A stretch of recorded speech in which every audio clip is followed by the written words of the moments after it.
mega love shout out. I want to share lang sa inyo guys ang aking delicious tea guys. O nagawa po ako ng pinakamasarap na healthy drinks guys. Alam niyo to guys kung ano ito? Dahon ng pandan. Tapos ito is a lemongrass.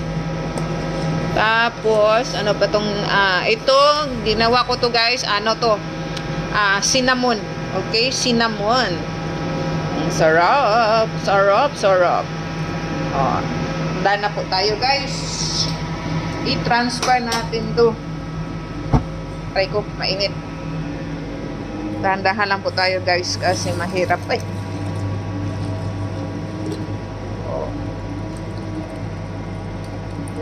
Sarap.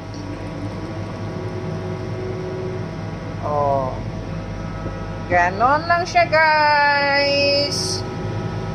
So thank you for watching guys and see you in my